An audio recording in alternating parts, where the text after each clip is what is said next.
नमस्कार, हिंदी प्रतियोगिता के यूट्यूब चैनल में आपका स्वागत है। आज हम आपके लिए लेकर आए हैं हिंदी साहित्य के टॉप 50 मोस्ट इम्पॉर्टेंट एमसीक्यूज़ जो आपके सभी एग्ज़ाम्स के लिए बहुत इंपॉर्टेंट है। तो वीडियो को ध्यान से देखें और एंड तक बने रहें। तो शुरू करते हैं। पहला प्रश्न है, मुल्ला दाऊद कृत चंदायन को लोर कहा या लोर कथा कहने वाले विद्वान हैं।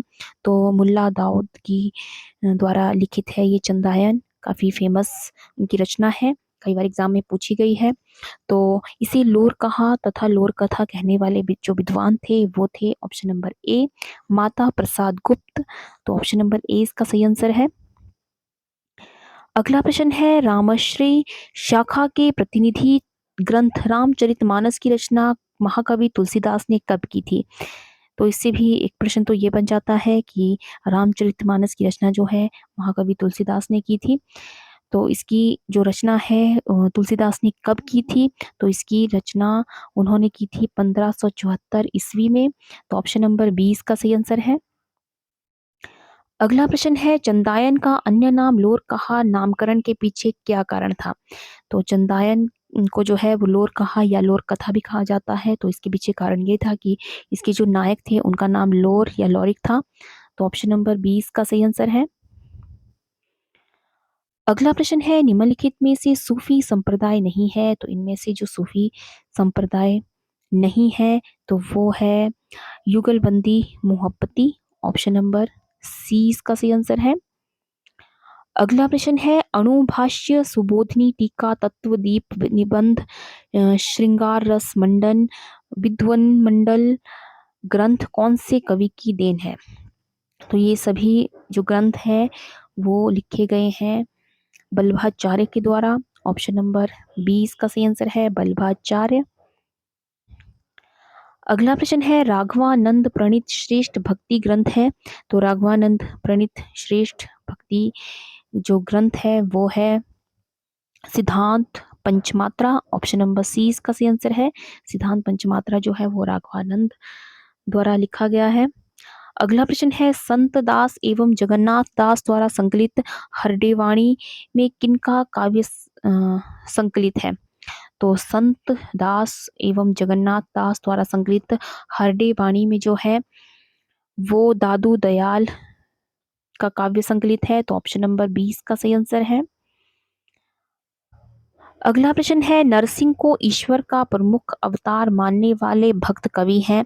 तो नरसिंह को ईश्वर का प्रमुख अवतार माना है विष्णु स्वामी ने। ऑप्शन नंबर सी इसका सही आंसर है।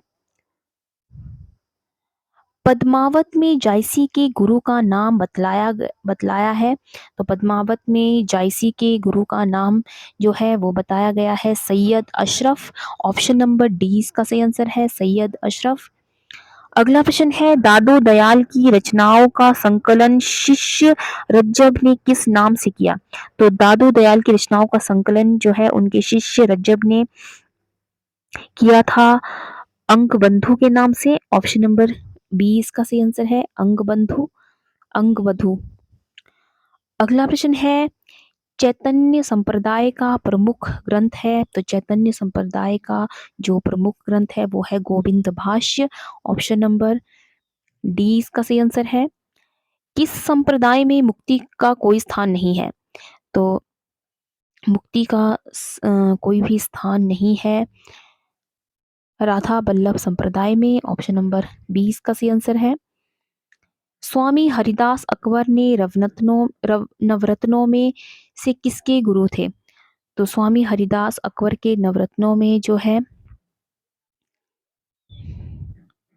संगीतज्ञ तानसेन के जो है ये गुरु थे। तानसेन के गुरु थे स्वामी हरिदास। ऑप्शन नंबर 20 का सही आंसर है। युगल शतक ग्रंथ के रचयिता हैं। तो युगल शतक ग्रंथ के जो रचयिता माने जाते हैं वो है Shri Bhatt. Option number D इसका सही आंसर है श्री भट्ट।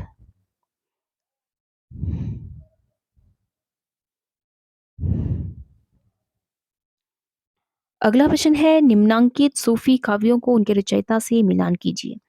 तो यहाँ पर कुछ रचयिता दिए गए हैं और उनके कुछ सूफी काव्य दिए गए हैं जिन्हें आपस में मिलान करना है और नीचे दिए गए हैं इसके कूट इस तरह से। तो इसका जो सही आंसर है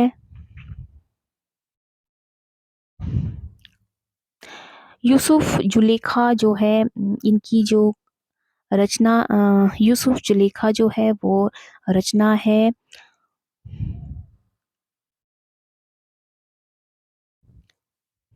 शेख निसार की। और हंस जवाहिर कासिम शाह की रचना है। ज्ञानदीप जो है वो शेख नवी की रचना है और लखम सेन पद्मावती कथा जो है वो दामोदर की रचना है। तो इसका सही आंसर है 4 3 2 1। 4 3 2 1 तो कोड के हिसाब से इसका सही आंसर होता है 4 3 1 2 4 3 2 1 ऑप्शन नंबर बी। अगला प्रश्न है हिंदी भक्त कवि को बौद्ध धर्म से प्रभावित मानने वाले समीक्षक हैं। तो वो है Rahul Sankrityayan. Option number A इसका सही आंसर है। अगला प्रश्न है महाभारत कथा स्वर्गारोहण रुक्मणी मंगल स्नेहलीला आदि ग्रंथों के रचनाकार है। तो इन सभी रचनाओं के जो रचनाकार हैं वो है विष्णु दास। ऑप्शन नंबर ए इसका सही आंसर है। ब्रिज भाषा की प्राचीन ज्ञात की कृति है। तो ब्रिज भाषा की प्राचीन ज्ञात की जो कृति है वो है प्रद्युमन प्रद्युमन चरित। ऑप्शन नंबर सी इसका सही आंसर है। अगला प्रश्न है कबीर परिचय के रचयिता हैं। तो कबीर परिचय के रचयिता हैं अनंत दास। रसखान को शिक्षित करने वाले गुरु थे। तो रसखान को शिक्षित करने वाले जो गुरु थे वो थे स्वामी विठल नाथ। ऑप्शन नंबर सी इसका सही आंसर है। आगे भी कुछ रचनाएं और उनके रचनाकार दिए गए हैं जिन्हें आपस में सुमेलित करना है और नीचे इसके कूट दिए गए हैं।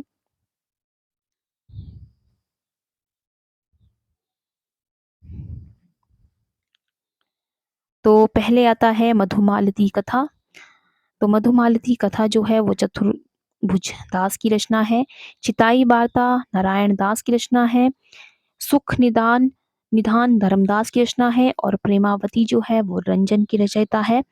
तो इसका सही आंसर है 1 2 3 4। ऑप्शन नंबर डी इसका सही आंसर होगा।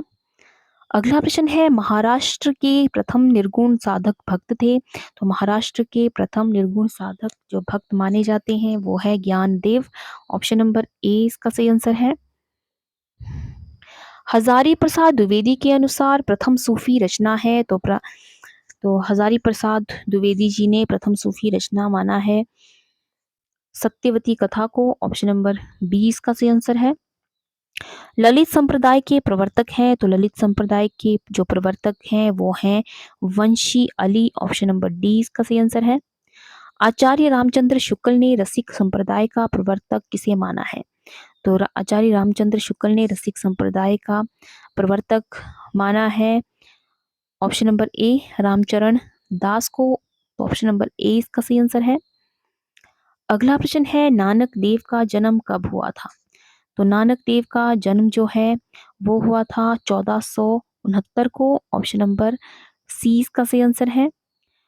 अगला प्रश्न है नानक देव का जन्म कहाँ हुआ था। तो नानक देव का जन्म जो है वो तलवंडी गांव में हुआ था। तलवंडी नामक स्थान गांव है एक, वहां पर नानक देव जी का जन्म हुआ था।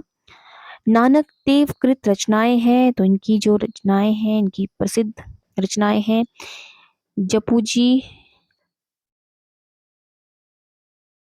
नसीहतनामा असा असादीवार रही रासा सोहिला ये सभी इनकी प्रसिद्ध रचनाएं हैं। तो इसका सही आंसर होगा ऑप्शन नंबर डी उपयुक्त सभी।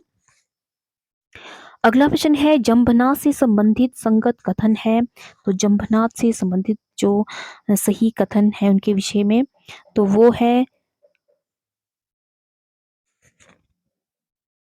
वे आजीवन ब्रह्मचारी रहे। वे नाथ पंथ से प्रभावित थे।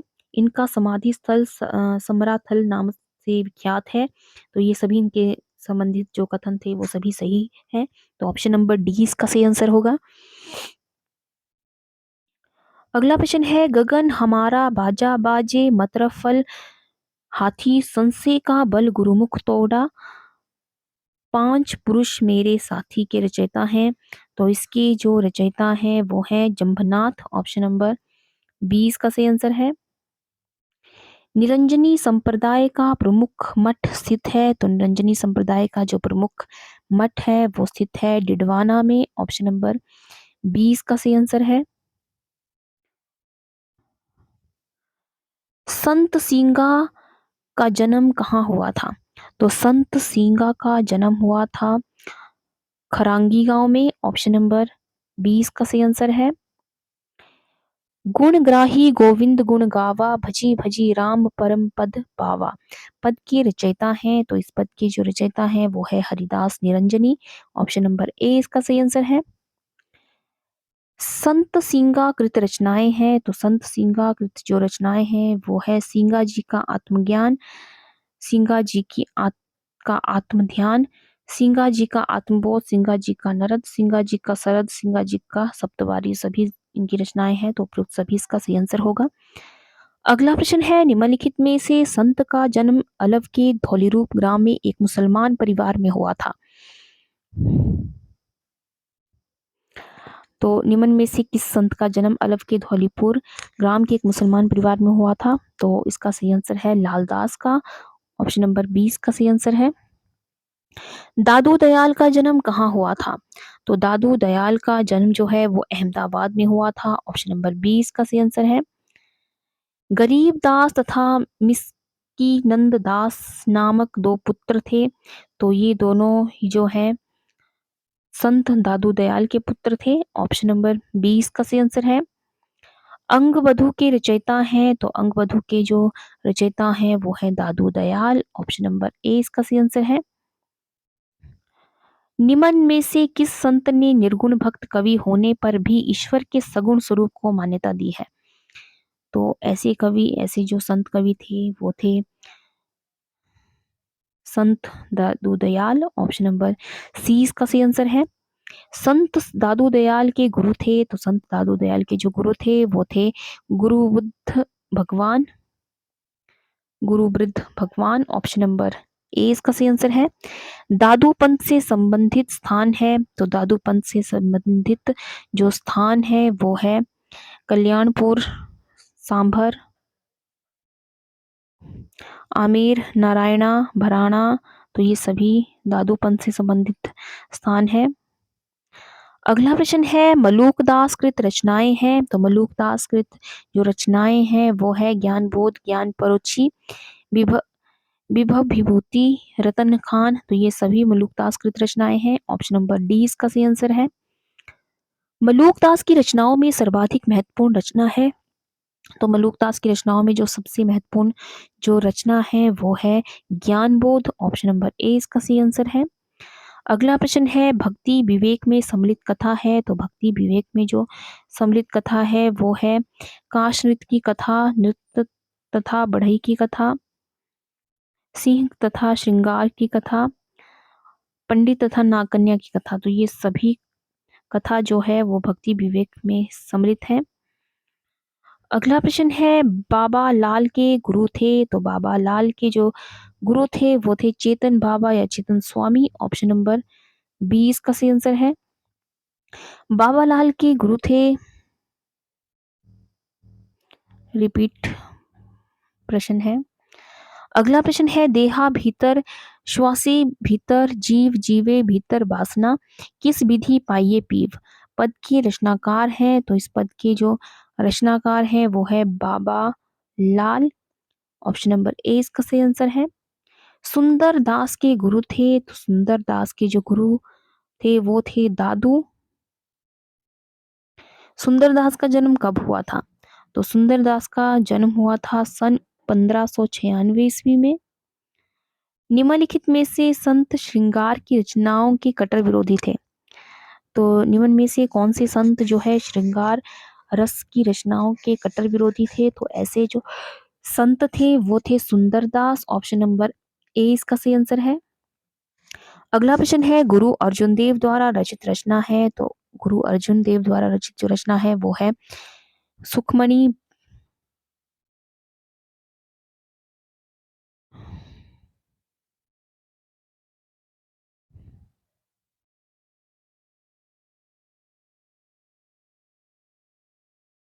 सुखमणि, बावनखरी, बारहमासा, तो ये सभी जो है अर्जुन देव द्वारा रचित रचनाएं हैं।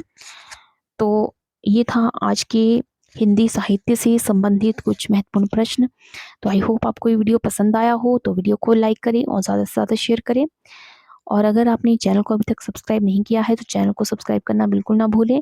तो आज की वीडियो में बस इतना ही, मिलते हैं एक नई वीडियो में कुछ नए प्रश्नों के साथ। तब तक के लिए जय हिंद, जय भारत।